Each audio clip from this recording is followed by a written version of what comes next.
तो प्रश्नावली 1.1 का प्रश्न नंबर 1 का तीसरा सवाल हमें दिया है। समुच्चय ए बराबर 1, 2, 3, 4, 5, 6 और आर संबंध जो दिया है x, y इस प्रकार है कि y भाज्य है x से द्वारा परिभाषित संबंध r है। तो इसको हमें सिद्ध करना है, ये स्वतुल्य मतलब दर्शाना है कि स्वतुल्य है या नहीं, सममित है या नहीं और संक्रामक है या नहीं है। तो सबसे पहले हमें जो दिया है उसको लिख लेंगे।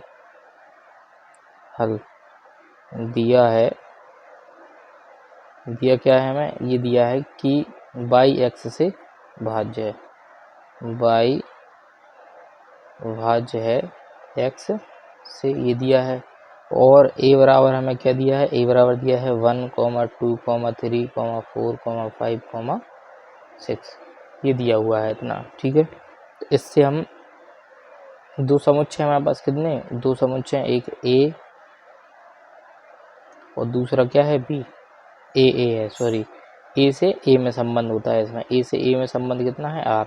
a में अवयव है 1, 2, 3, 4, 5, 6 और 1, 2, 3, 4, 5, 6 इस तरीका है। ठीक है, इस तरीके का है।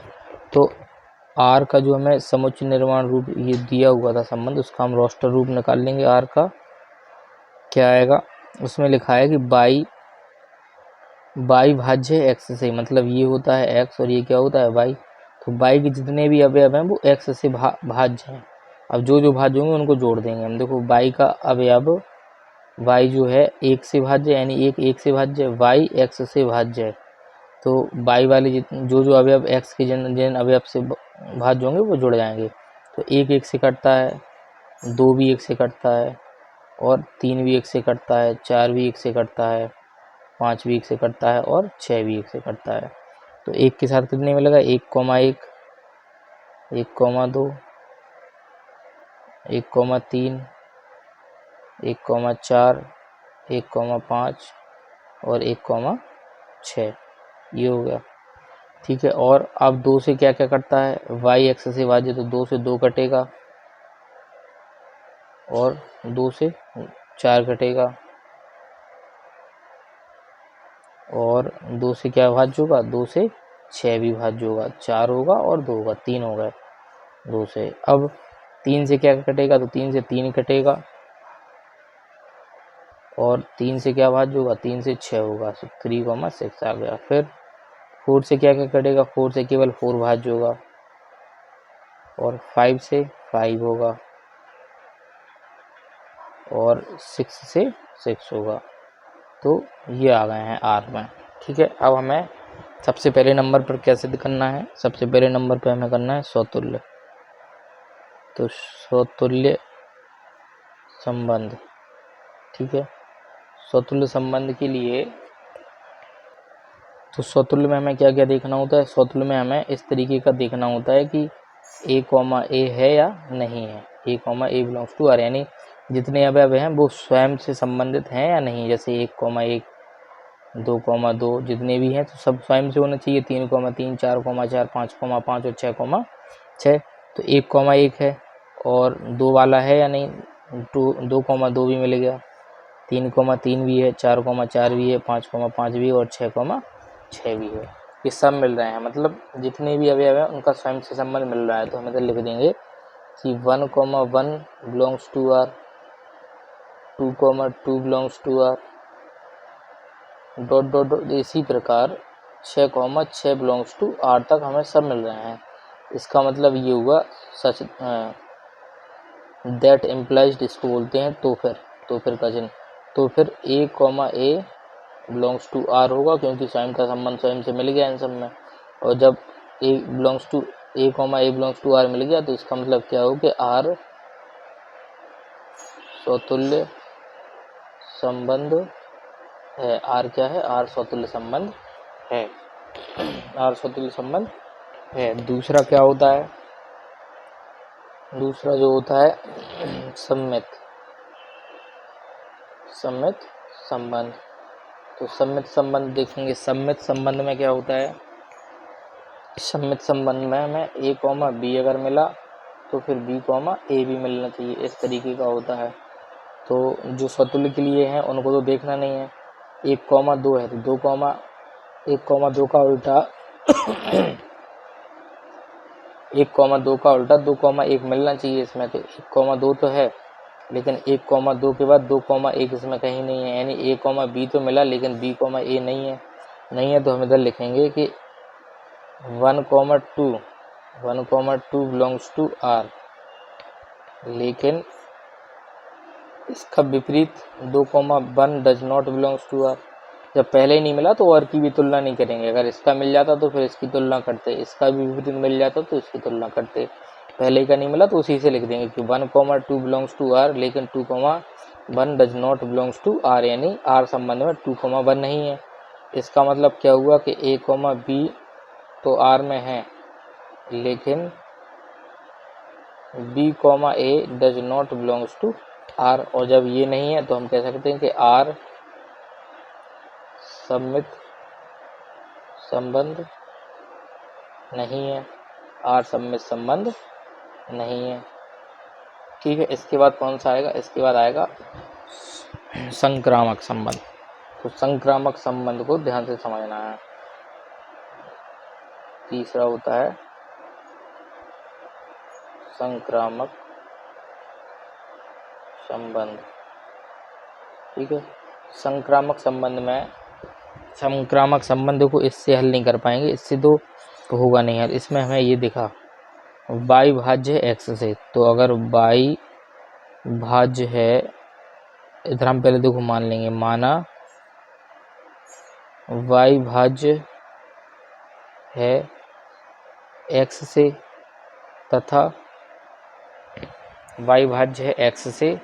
जब y था x से भाज्य तो हम अगला z मानते हैं, तो हम मान लेंगे z जो है z भाज्य है y से। ऐसे ही चल रहा है। देखो जब y बाद में आता है तो y जो है वो x से भाज्य है, तो y के बाद हमने z मान लिया। y x से भाज्य उल्टा लिखा हुआ है, इधर लिखा होता है x से भाज्य y, तो हम लिखते थे कि z भाज्य y से, यानी y भाज्य है x से और z भाज्य है y से। इस तरीके का हमने मान लिया। तो फिर इसका क्या मतलब हुआ कि y भाज्य है x से, तो x, y मिलेगा बिलोंग्स टू r, और y, z belongs to r। ऐसा मान लो a, b y भाज्य x से, तो a, b belongs to r और b, c belongs to r। दोनों ये तो हमने मान लिए हैं कि y भाज्य x से और z भाज्य किससे? y से। अब देखो इधर y कोई संख्या है 8, y कितनी है? 8, और x कितनी है? 4 मान लो। तो y जो है वो 4 से भाज्य, y भाज्य x से, यानी y भाज्य है x से, 4 दूनी 8, और z बराबर मानना पड़ेगा हमें 16। तो y भाज्य है x से और z भाज्य हो गया किससे? y से। z कितना है? 16, और y कितना है? 8, 8 दूनी 16। तो देखो y जो था वो भाज्य था x से, और z जो है वो भाज्य कितने से है? y से है। तो z भाज्य y से, वो y भाज्य था x से। तो इसका मतलब ये जो 16 आया ऊपर, z भाज्य x से भी होगा। z का मान 16 है और x का मान 4 है, 4 चौको 16। तो देखो y भाज्य था x से और z भाज्य था y से, तो z x से भी भाज्य, z जो है वो x से भी भाज्य है। इसका मतलब y भाज्य है x से और तथा z भाज्य है y से, तो ये मिल गया। तो फिर इसमें ये हुआ मतलब कि z भाज्य होगा x से, z भाज्य है x से। इधर देख लिया, z का जो मान 16 लिया था और x का मान था 4, 4 जो को 16 कट गया, तो z भाज्य है x से। इसका मतलब x, यानी a, b belongs to r होगा। a, b मिला, b, c मिला, तो a, c belongs to r होगा। इस तरीके से लिखेंगे। इधर क्या था? a, b belongs to r, b, c belongs to r। जब z x से कट रहा है तो a, c भी मिलेगा, क्योंकि ये x का संबंध सीधा z से मिल गया, यानी x, y, z था, ये y से y कट गया तो x, कितना आ गया? z, x, z आ गया। इसको ऐसा भी लिख सकते थे कि x, y belongs to r y comma Z belongs to r, y से वाई तो हट ही गया, एक्स से भी जेड भाज्य तो X comma Z belongs to R, ये तीनों मिल रहे हैं। इसका मतलब ये हुआ कि आर संक्रामक संबंध है, आर संक्रामक संबंध है। ठीक है, इस तरीके से इसको हल करना था। तो अगला सवाल हमें दिया है समस्त पूर्णांकों, पहले का चौथा है समस्त पूर्णांकों की समुच्चय जेड में आर बराबर जो संबंध दिया है एक्स कॉमा वाई वो सच दैट यानी इस प्रकार है कि एक्स माइनस वाई एक पूर्णांक है द्वारा परिभाषित संबंध आर है। तो इसमें हमें सिद्ध करना है। तो सबसे पहले नंबर पर क्या आएगा, स्वतुल्य। तो हल करेंगे और पहले नंबर पे आएगा स्वतुल्य संबंध।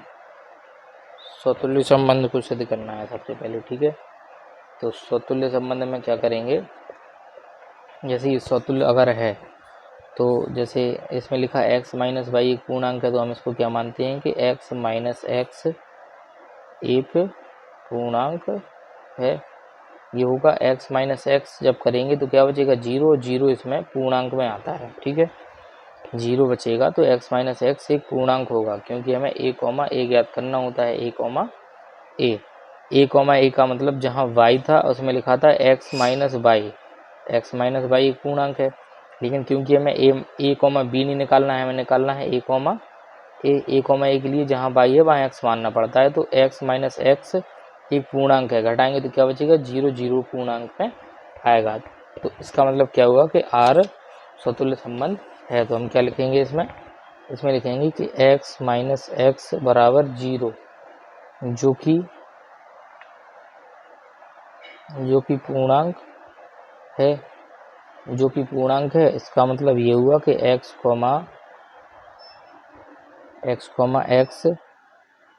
बिलोंग्स टू r, तो r स्वतुल्य संबंध है। x यानी a के रूप का मिल गया, x बिलोंग्स टू r यानी r स्वतुल्य संबंध है। दूसरा वाला क्या है, दूसरा होता है सम्मित संबंध। तो सम्मित संबंध के लिए सम्मित में देखो क्या करना होगा, सम्मित संबंध में हमें मानना होता है कि a कॉमा बी मिल जाए और क्या मिल जाए b कॉमा ए मिल जाए, ऐसा। तो जैसे इसमें दिया हुआ है x माइनस वाई एक पूर्णांक है, तो x माइनस वाई एक पूर्णांक है, x में से y को घटाओ तो क्या बचा, हम मान लेते हैं कि k बचा है। क्या बचा है, k। देखो इसको लगाते हैं सीधा, इधर हम मानेंगे यदि x कॉमा वाई यानी a comma b belongs to r है। ठीक है, तो x माइनस वाई एक पूर्णांक है, ये दिया हुआ है हमें कि x माइनस वाई एक पूर्णांक है। इसका मतलब x comma y belongs to r है। अब इसको हमें सिद्ध करना है, तो हम क्या करेंगे कि माना x माइनस वाई यानी दो पूर्णांक अगर हम लेते हैं, जैसे x का मान लो 5 हो गया, y का मान कितना हो गया 2, घटाएंगे कितना बचेगा 3, 3 एक पूर्णांक है, और अगर इसको 2 को आगे कर दो और 5 को कहाँ कर दो पीछे, तो -3 बचा, -3 भी क्या है पूर्णांक है। तो ये a माना जाता है, और ये b इधर b आगे आ गया, a आगे पीछे पहुंच गया, तो a कॉमा b से b कॉमा a मिल गया हमें, यानी ये सम्मित संबंध होगा। तो हमने क्या किया कि माना x माइनस वाई बराबर k बचेगा, और जो इसमें k बचा है वो एक क्या है k बिलोंग्स टू z से, यानी k जो है वो एक पूर्णांक है। ठीक है, अब हम इसमें क्या करेंगे कि माइनस कॉमन लेंगे, y हो जाएगा प्लस का और x हो जाएगा माइनस का, बराबर में k। तो y माइनस एक्स बराबर में ये माइनस उस तरफ भेज दो पक्षांतर करके, माइनस k आ गया। तो माइनस k भी एक क्या है पूर्णांक है, प्लस की संख्या हो या माइनस की, दोनों ही पूर्णांक होते हैं। जैसे इसमें पहले प्लस का 3 था तो पूर्णांक था, अब माइनस का 3 है तो -3 भी क्या है एक पूर्णांक है। इसका मतलब ये हुआ कि x कॉमा वाई तो इधर मिल ही गया था, तो फिर y comma x belongs to r, a comma b मानो या b comma a comma b से भी करते हैं और एक्स कॉमा वाई से, क्योंकि इधर एक्स कॉमा वाई दिया तो हम एक्स कॉमा वाई लिखेंगे और वाई कॉमा एक्स लिखेंगे इस तरीके से, ठीक है। तो इसका मतलब ये हुआ, तो फिर आर सममित संबंध है, आर सममित संबंध है। तीसरा क्या दिया, तीसरा करना होगा संक्रामक, ठीक है। तो तीसरा संक्रामक संबंध, ठीक है। संक्रामक संबंध में हम मानेंगे, हम ऐसा मान लेंगे कि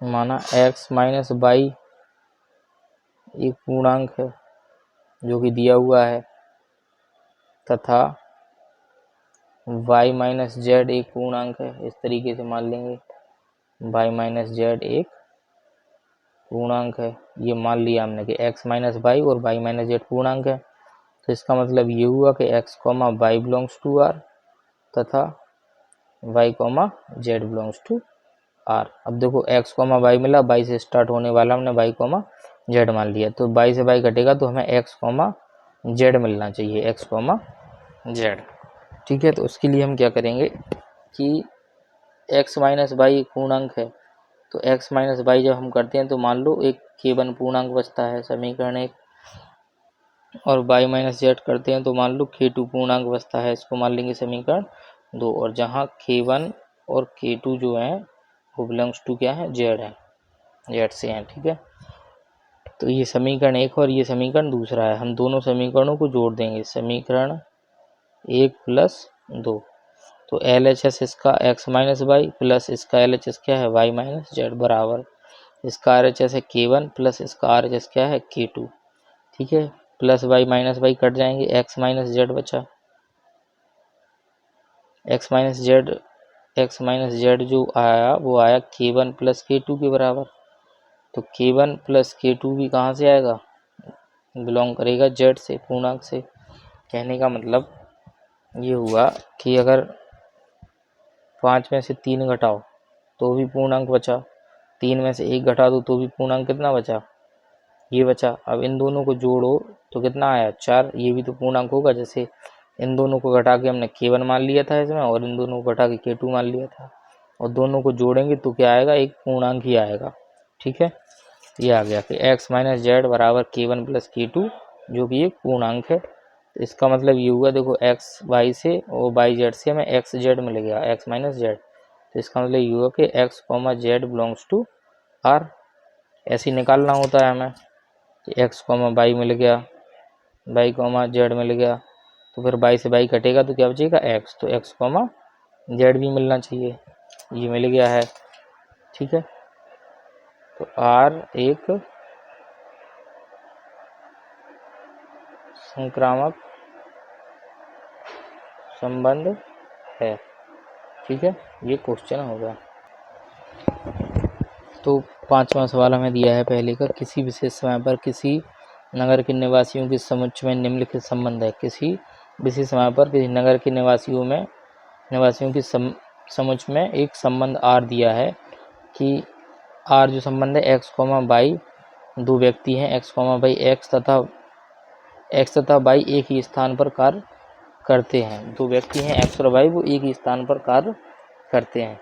तो जैसे एक्स और वाई एक ही जगह पर कार्य कर रहे हैं तो हम ये कह सकते हैं कि एक्स तथा एक्स एक ही जगह पर कार्य करते हैं। कोई व्यक्ति एक्स है और ये भी एक्स मान लिया, तो एक ही तो व्यक्ति हुआ, तो वो जिस जगह पे ये काम कर रहा है, एक व्यक्ति ये है, वही व्यक्ति ये है, तो दोनों कहाँ काम कर रहे हैं, एक ही जगह पर। एक्स तथा वाई एक ही जगह पर कार्य कर रहे हैं, हम ये कह सकते हैं कि एक्स तथा एक्स एक ही जगह पर कार्य कर रहा है, क्योंकि एक ही व्यक्ति है एक्स। वो जहाँ एक्स ये है, वो एक्स को डबल मानने से कोई अंतर थोड़ी ना होगा, ये एक्स है और ये भी एक्स है, तो एक्स एक्स डबल जगह मान लिया। लेकिन एक्स जहाँ काम कर रहा है वो ये भी एक्स ही व्यक्ति है, तो दोनों का मतलब ये हुआ कि दोनों व्यक्ति एक्स कॉमा एक्स एक ही जगह पर कार्य कर रहे हैं। तो इसको हम क्या लिख सकते हैं, पहला क्या होता है, स्वतुल्य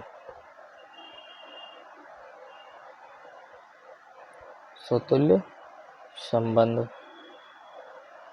तो स्वतुल्य संबंध में हम क्या लिखेंगे कि x तथा x एक ही स्थान पर कार्य करते हैं, क्योंकि x, x स्वयं से संबंधित हो गया। x, x जहाँ ये x काम कर रहा है वहीं ये x काम कर रहा है। x कोई एक व्यक्ति है तो हम ये कह सकते हैं कि x और तथा x एक ही स्थान पर कार्य कर रहे हैं, एक ही व्यक्ति है क्योंकि वो, ठीक है। तो x तथा x एक ही स्थान पर कार्य करते हैं, तो इसका मतलब है कि x, x belongs to R। मिल गया। तो R स्वतुल्य संबंध है। R क्या है? R एक स्वतुल्य संबंध है, ठीक है। अगला कौन सा होता है? अगला है सम्मित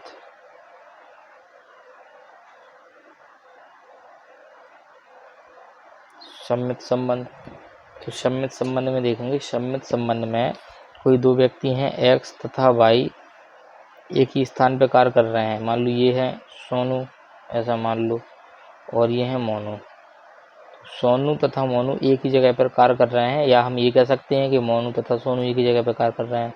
दो व्यक्ति हैं, सोनू और मोनू एक ही जगह पर कार्य कर रहे हैं, या मोनू और सोनू एक ही जगह पर कार्य कर रहे हैं, तो बात तो एक ही हुई। सोनू या मोनू एक जगह पर कार्य कर रहे हैं, या मोनू और सोनू। इसी प्रकार x तथा y एक ही जगह पर कार्य करते हैं, या y तथा x एक ही जगह पर कार्य करते हैं। दोनों का मतलब एक ही हुआ, ठीक है। तो इसमें क्या लिखेंगे कि x तथा y एक ही स्थान पर कार्य करते हैं, तो x, y belongs to R हो गया। इसको हम ये भी कह सकते हैं कि y तथा x एक ही स्थान पर कार्य करते हैं। x तथा y एक ही स्थान पर कार्य करते हैं, या y तथा x एक ही स्थान पर कार्य करते हैं। तो y, x belongs to R हो गया। x तथा y मिल गया, y तथा x दोनों के विपरीत मिल चुके हैं, तो फिर R सम्मित संबंध है। R सम्मित संबंध है, ठीक है। अगला है संक्रामक। तीसरा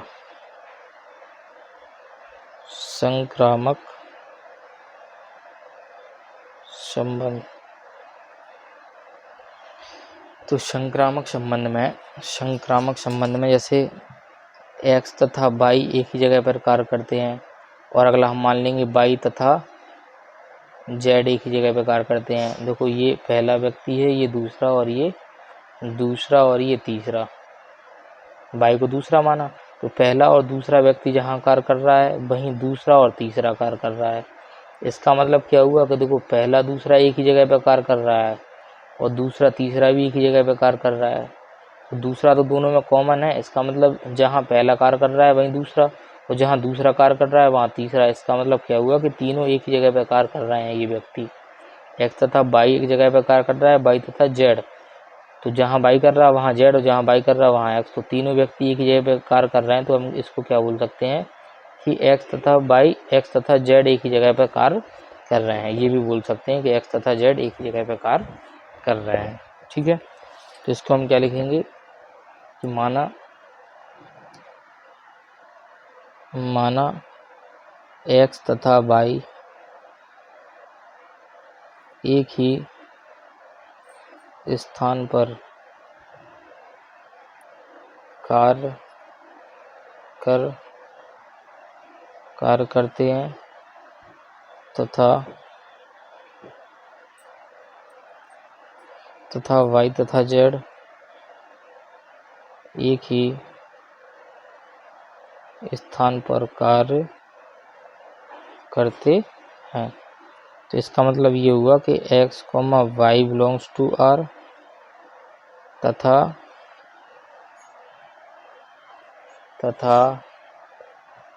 y comma Z belongs to r. अब x और y एक ही जगह पे कार्य कर रहे हैं, y और z एक ही जगह पे कार्य कर रहे हैं, तो इसका मतलब ये हुआ कि x तथा z एक ही स्थान पर कार्य करते हैं। एक ही स्थान पर कार्य करते हैं, तो हम ये लिख सकते हैं कि x comma Z belongs to r. इसका मतलब क्या हुआ? इसका मतलब ये हुआ कि आर संक्रामक